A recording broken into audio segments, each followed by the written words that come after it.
performance techniques. All right, coaches, my name is Rashad Elby, I'm Andy Ryland. and we're here today to talk about tackling actually without tackling.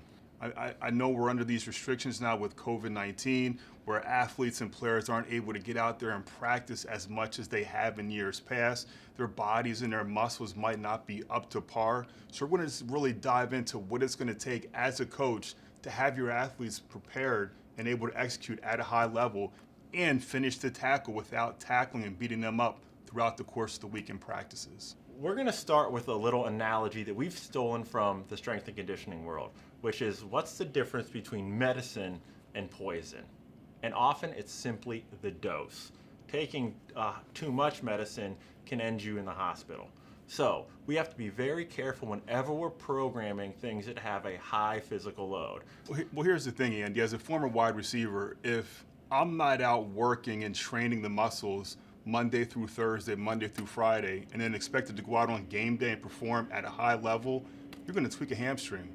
You're going to pull something in the lower extremities of your body. So it's super important to really train your muscles appropriately and adequately throughout the week to be able to perform on game day at a high level. You need that dose of sprinting, high-speed running, getting in and out of your breaks so Sure. you're ready.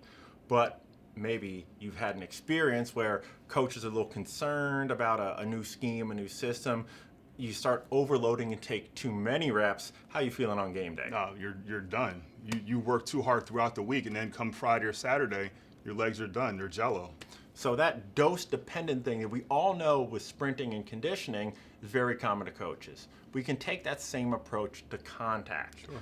So as you see this bullet here, working from the bottom up, working your track and evade drills. Tracking is probably the first and most important part of completing the tackle. So working those tracking drills in practice, it also allows you to keep that 6 feet radius that the CDC and people are saying is needed, in order to play and practice. I've seen a lot of programs on social media using pool noodles, Yes. cut to 6 feet. So they're doing their basic tag drills, but they're tagging with a pool noodle so that they can maintain those distances. Sure. Maybe you could use cones and say we're gonna, come to and both stop at the cone, so we're not coming into the contact. Yes.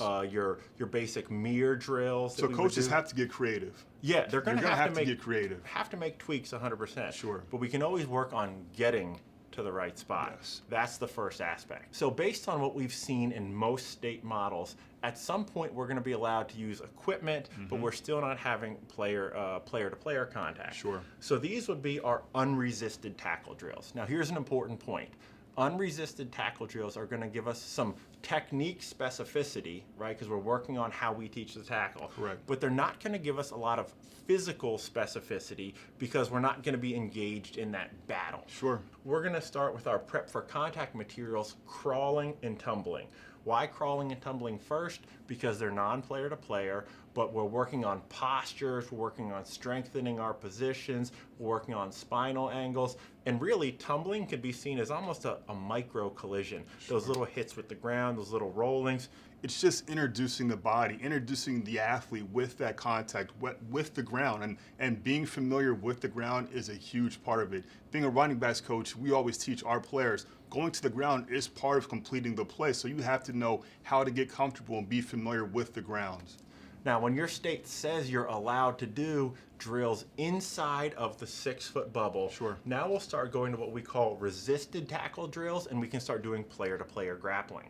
So our resisted tackle drills might be with a sled or a player holding a shield. Sure. Maybe it's a tackle drill at control or even thud tempo based on what your state's going to allow.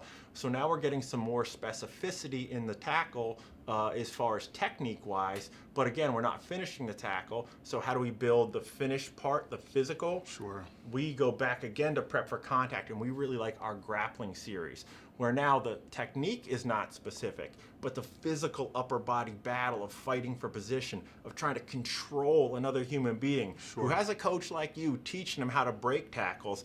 I need to get that upper body work in. I'm also working on some leverage, some body positions, and how to create some drive Correct. versus resistance. So as a coach, what I hear you saying is it's really important that you emphasize, and you're very intentional in your instruction with your levels of contact as you introduce the physical aspect of the tackle.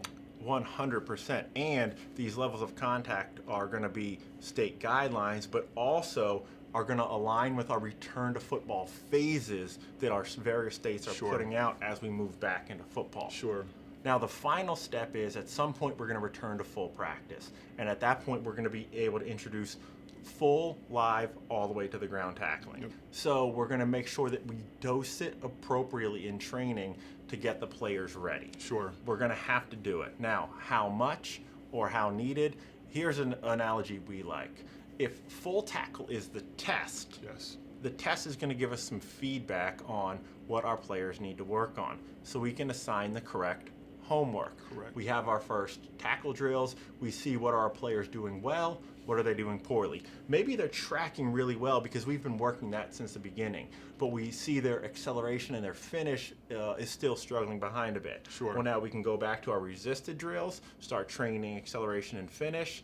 After a couple days training, we test again with some limited dose full contact work, see how our players are handling. That way we're making sure we're not giving them poison, but we're giving them just enough medicine Sure.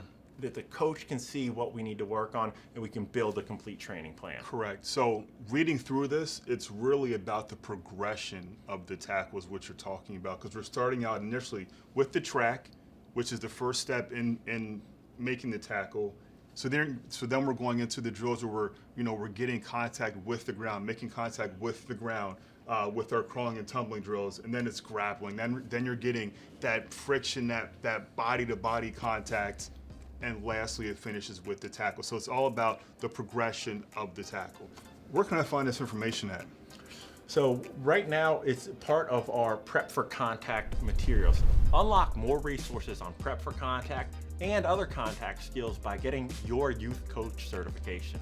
With this, you get access to many of USA Football's coach materials, including webinars and the Coach Planner app. High school coaches can find more details on blocking, defeating blocks, and tackling through our high school coach certifications and systems. Find out more about what USA Football offers at footballdevelopment.com. And don't forget our partners over at MVP. They're the creators of the world's first robotic, self-righting tackling dummy. Check them out at mvpdummy.com. Coaches, thanks for tuning in. Again, I'm Rashad Elby. I'm Andy Ryland. We'll see you on the next episode of Tackleticians.